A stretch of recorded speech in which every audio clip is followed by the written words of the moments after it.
Hello everyone, welcome to A Wild Approach. I hope I didn't put anyone off by my last video. It wasn't meant to be a rant toward any individual person or group of people or how anybody lives or how anybody works on their garden. It was more of a rant about society, perfectionism, the way society is. It kind of looks down on a naturalistic garden. It kind of looks down on a quote-unquote weedy garden. It looks down on wildlife in a lot of ways. It looks at things like this cute little chipmunk here and thinks, oh no, it's a rodent, we need to get rid of it. I am judging that mindset, not the individual people that might even have it, because I think I've had the same mindset in the past, and so I recognize that we're all on a different journey, and we might all see things differently, and eventually we might change our minds, and that's cool too, you know? But I, for one, love these little critters. I mean, look at this. Look at this little baby. I don't want to discourage chipmunks, and I don't see damage from them, and I don't prevent damage from them, so I don't understand why they have such a bad rap.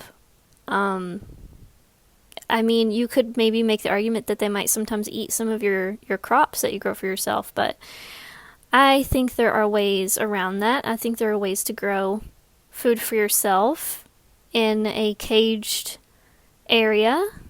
You can build it out of reclaimed wood and chicken wire. Just make sure you get small enough holes so that they can't jump into there. I think there are ways to keep wildlife out of the specific areas that you want to grow for food for yourself. But I personally mostly grow my plants for wildlife. So I recognize this is not common. It's not common in our society, even though I am in groups where it is really common in those groups, but I recognize it's still a niche thing. And that most people grow things for themselves, and they grow things for their beauty, or they grow things for the food. They might grow herbs for cooking. And there's nothing wrong with that. But I personally want to grow a mixture of food for me and food for wildlife, because I do enjoy watching them. You know, I have a kitchen window that's really close to this window you're seeing out of right now. And out of my kitchen window, I get to see birds and chipmunks and baby bunnies and the stray cat here and there. And, you know, the stray cat is probably one of the few creatures I do not want to be here, and I do discourage every now and then. But when I saw that cat sleeping, I couldn't bear to scare it off. Normally, if they look like they're hunting my favorite little wildlife critters, I do scare them off because they are a little bit too abundant in my neighborhood. Cats are. And I do think there's a balance. There are sometimes an overpopulation of certain creatures. I know not everyone will love to hear that. It might be controversial. But I think there needs to be a balance. Sometimes you might be overrun in rodents in your area, and cats being outside might be good for you. But in my area, we have a lot more stray cats than we have these little chipmunk critters right here. Trust me.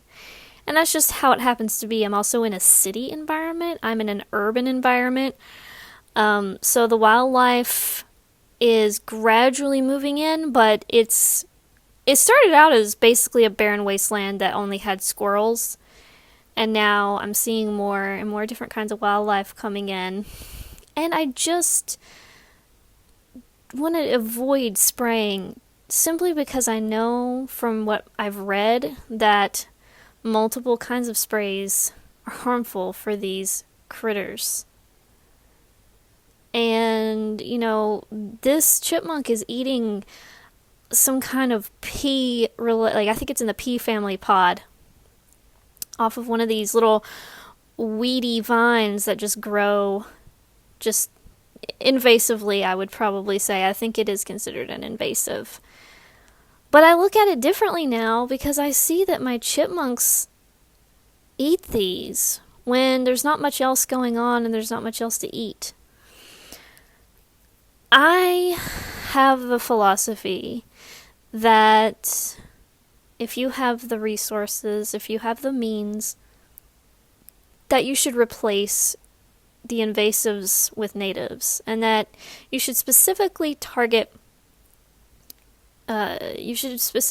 plan on planting native plants that the wildlife can utilize. And I have been doing that. I have been adding many native plants that produce berries, that produce seeds, and I'm hoping to add some nut-producing plants very soon. But in the meantime, this chipmunk is eating this invasive pea family plant, and it's getting something from that. It's at least filling its belly, if nothing else. So it's continuing to survive and perhaps, hopefully, even thrive, even off of these plants we would normally look down on. And that's not to say that these plants are good. The invasive plants are not great. But I prefer not to destroy things until I have a replacement for those things. I have started growing partridge pea. And it is also obviously in the pea group family. I don't actually know if I'm supposed to use the word family or group for a lot of plant things, so you'll have to bear with me. Hopefully you'll have patience with me. But it is a pea, partridge pea. And it's native, it's an annual, and it creates those little pea pods. Now, I haven't firsthand seen the chipmunks eat those yet, but it's probably just because it's in a spot where I don't have a view from a window very well. Because it's in my front yard in a raised bed down below the windows. So far down below the windows that it's very hard to get a good view of them. This window's off my dining area, and there's so much of a view of those invasive peas. So my point is, try to observe. What are the wildlife eating? I think right now this rabbit's eating clover. And look at the squirrel. The squirrels, they love all the nut trees. They love the acorns. They love the oak trees, And they also love apples. They love fruit. The squirrels love a lot of things, but I think their favorite are the nut trees. I see them hiding their little acorns around the yard and all of that. And here's an arborvitae tree. I have an arborvitae hedge up front. And I've been noticing what I think are finches.